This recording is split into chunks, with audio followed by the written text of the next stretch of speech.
ফজরের নামাজটা পড়ার পরে এই দোয়াটি আমি পাঠ করেছিলাম। দোয়াটি পড়ার 5 মিনিট পরেই আমি সুসংবাদ পেয়েছি, আমার মনের আশাটাকে আল্লাহ পূরণ করেছে। আল্লাহু আকবার। তাহলে আমি আপনাদেরকেও বলে দেব, ফজরের নামাজের পরে কোন দোয়াটি পড়ার পরে আপনিও সুসংবাদ পাবেন, আপনার মনের নেক আশাকেও আল্লাহ পূরণ করবে। স্বয়ং নবীজি এই দোয়াটি শিখিয়েছেন এবং নবীজি বলেছেন এই দোয়াটি পড়ার পরে আল্লাহ অবশ্যই দোয়া কবুল করে, মনের আশা পূরণ করে। আপনার দোয়া কবুল হবেই হবে, এর প্রমাণটা আপনি সাথে সাথে পেয়ে যাবেন অথবা কয়েকদিন পরে পাবেন, কিন্তু আপনার দোয়া 100% শিওর কবুল হবে। বুলেট মিস হতে পারে। ফজরের নামাজের পরে এই দোয়াটি পড়ে আল্লাহর কাছে দোয়া করলে আপনার দোয়া কবুল হবে, আপনি সুসংবাদ পাবেন, আপনার মনের নেক আশা আল্লাহ পূরণ করবে, এটা মিস হবে না ইনশাআল্লাহ। তাহলে প্রিয় দিনী ভাই এবং মহিলা মা ও বোনেরা, আপনারাও এই আমলটি কিভাবে একদম সহজে করবেন আমি আপনাদেরকে শিখিয়ে দেব। মনোযোগ সহকারে কথাগুলো শুনবেন, ভিডিওটা দেখবেন এবং আমলটা শিখবেন ইনশাআল্লাহ। প্রিয় দিনী ভাই এবং মহিলা মা ও বোনেরা, ফজরের নামাজের পরে মাত্র একবার পাঠ করেছিলাম দোয়াটি। একবার পাঠ করার পরে আল্লাহর কাছে দোয়া করেছিলাম, আমার আল্লাহ রব্বুল আলামিন আমার নিজের দোয়াকে আল্লাহ কবুল করেছেন। আমি ফলাফল পেয়েছি, আল্লাহ তাআলার কাছে যা চেয়েছিলাম তাই পেয়েছি। যেই দোয়া করেছিলাম সেই দোয়া কবুল হয়েছে। আমার মনের আশাকে আল্লাহ রব্বুল আলামিন পূরণ করে দিয়েছে। পূরণ হবে না কেন? এই দোয়াটি তো নবীজি শিখিয়ে দিয়েছেন। নবীজি বলেছেন এই দোয়াটি পড়ার পরে, এই আমলটি করার পরে যদি আল্লাহর কোনো বান্দা বান্দি অভাবের মধ্যে থাকে, আল্লাহর কাছে রিজিক চায়, ধন সম্পদ চায়, আমার আল্লাহ রব্বুল আলামিন রিজিক দিবে, ধন সম্পদ দিবে, অভাব অনটন গুলো আল্লাহ রব্বুল আলামিন দূর করে দিবে।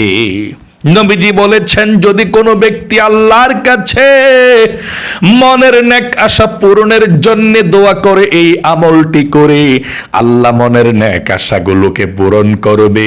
যত বিপদ আপদ বালা মুসিবতের মধ্যে আছে, যদি কেউ দোয়া করে আল্লাহ বিপদ আপদ বালা মুসিবত গুলোকে দূর করে দিবে।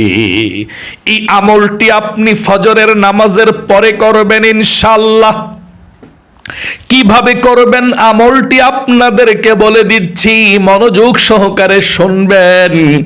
আপনি যখন ভোর সকালে ফজরের নামাজ পড়ার জন্য ঘুম থেকে জাগ্রত হবেন, মনে রাখবেন যদি সঠিক সময় আপনি ফজরের নামাজটা পড়তে পারেন, আল্লাহর নবীজি বলেছেন অর্ধরাত পর্যন্ত তাহাজ্জুদের নামাজ পড়লে যেমন সওয়াব হতো, আল্লাহ তেমন সওয়াব আমল নামার মধ্যে লিখে দিবে।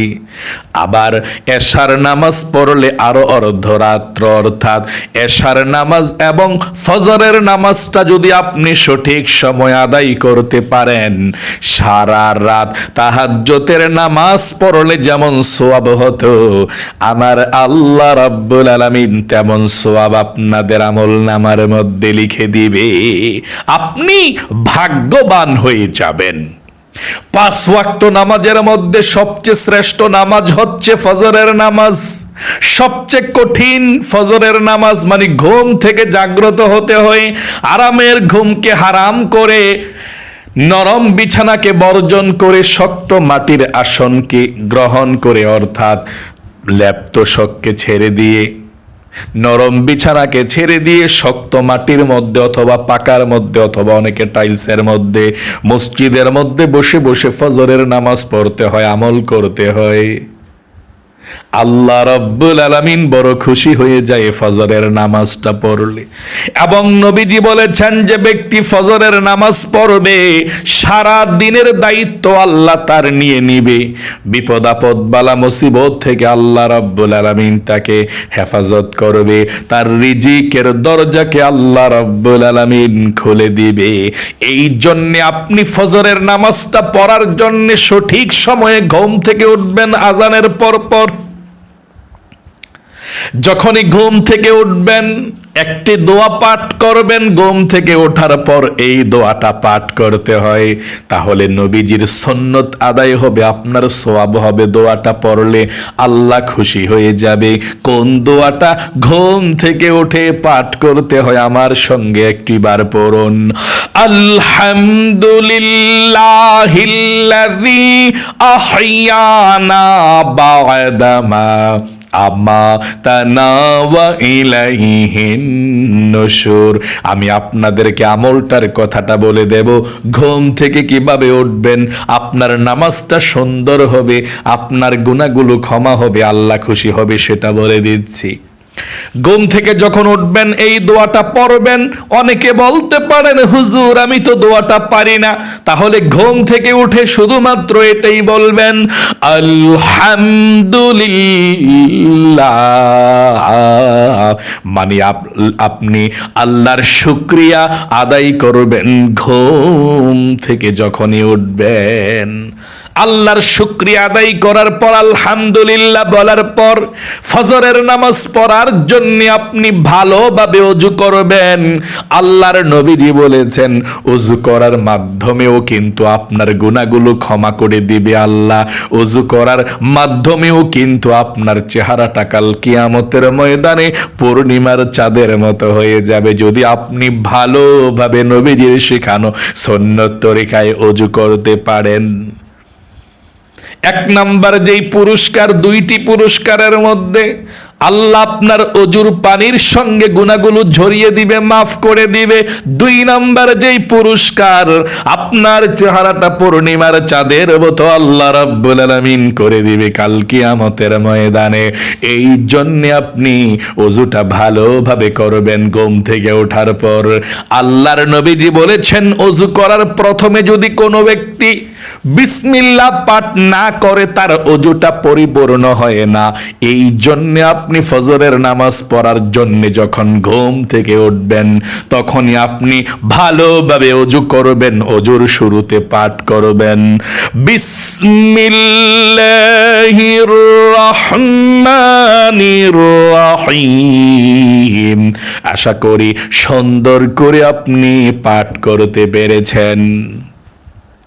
তারপরে ভালোভাবে ওযু করার পরে কালিমাই শাহাদাত পাঠ করবেন একবার। নবীজি বলেছেন যে ব্যক্তি ওযু করার পরে কালিমাই শাহাদাত পাঠ করে আল্লাহ রাব্বুল আলামিন তার জন্য 8 জান্নাতের দরজা খুলে দিবে।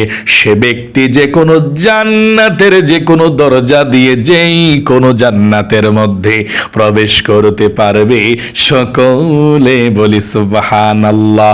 এই জন্য ওযু করার পরে আপনি কালিমাই শাহাদাত পাঠ করবেন এভাবে। আমার সঙ্গে একটিবার পড়ুন, আশহাদু আল্লা ইলাহা ইল্লাল্লাহু ওয়াহদাহু লা শারীকা লাহু ওয়া আশহাদু আন্না মুহাম্মাদান আবদুহু ওয়া রাসূলুহু। এভাবে আপনি পাঠ করবেন।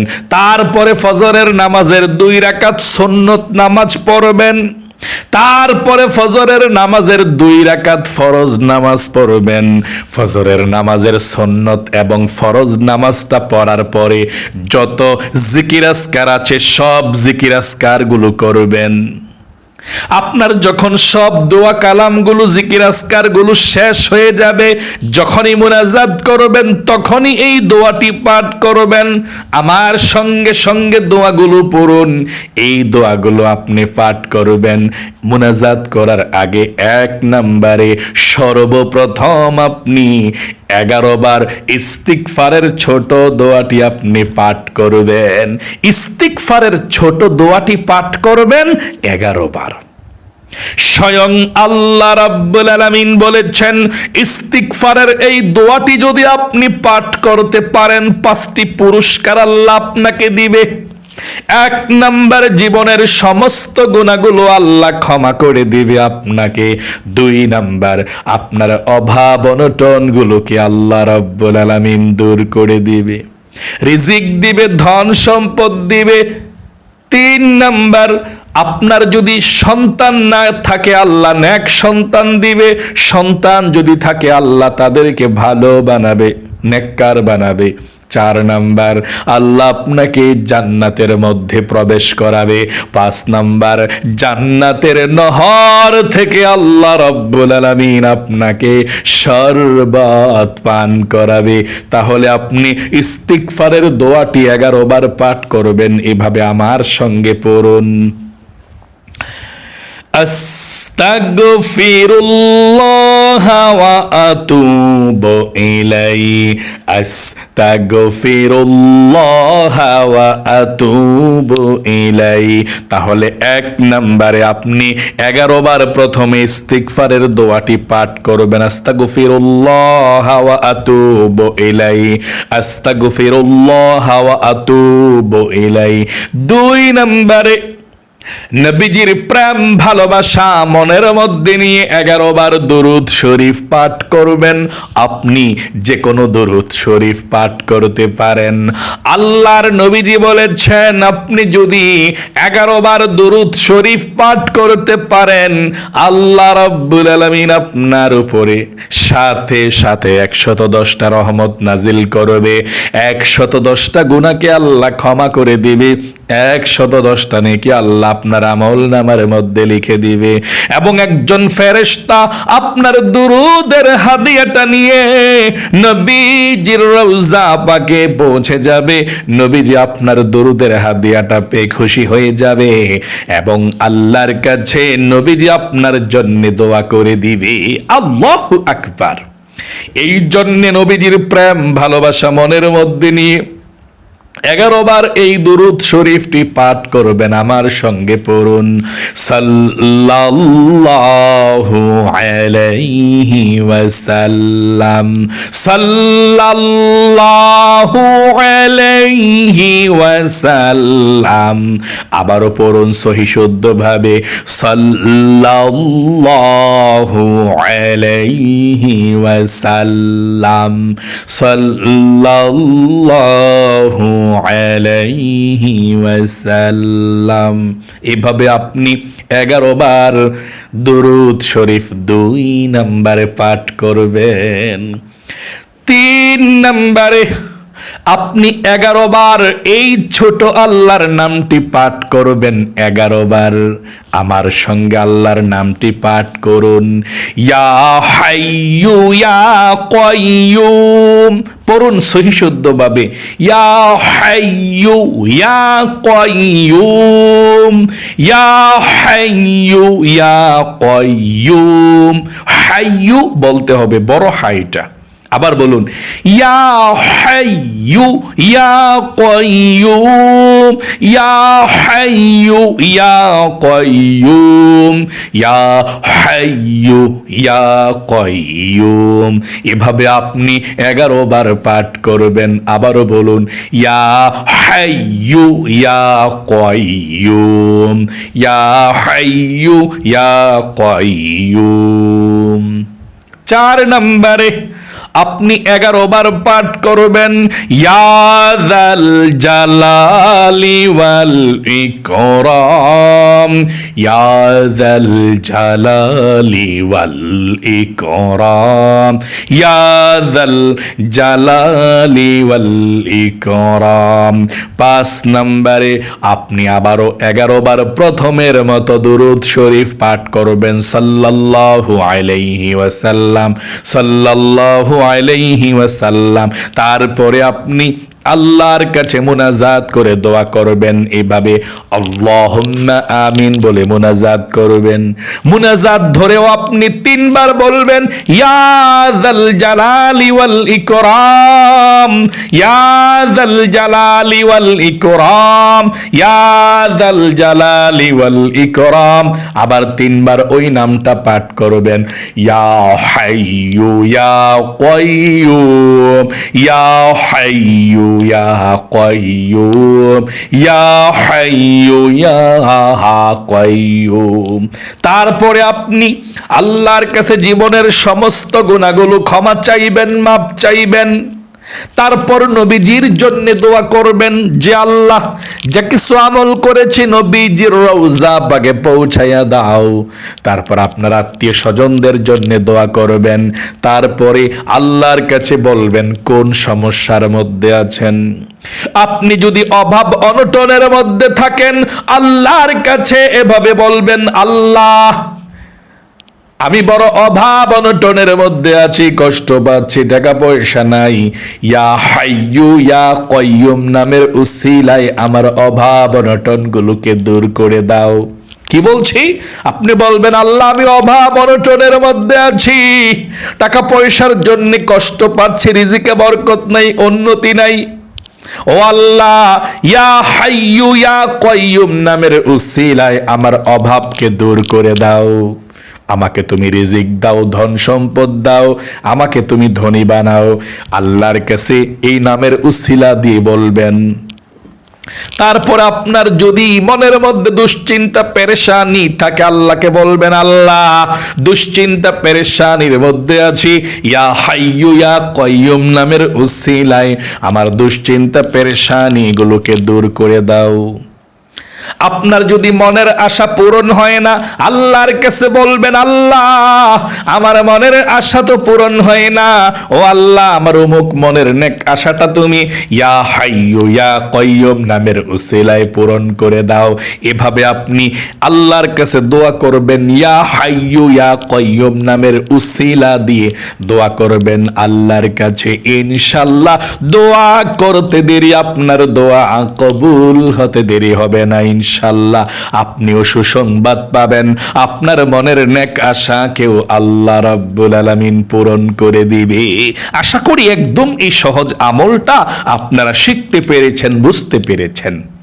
আল্লাহ আপনাদের সকলকে যারা যারা আমার সঙ্গে দোয়াগুলো পড়েছেন, ও আল্লাহ তাদেরকে তুমি লক্ষ লক্ষ টাকার মালিক বানিয়ে দাও। দুনিয়ার মধ্যে সুখে শান্তিতে রাইখো, আখেরাতের মধ্যেও সুখে শান্তিতে রাইখো।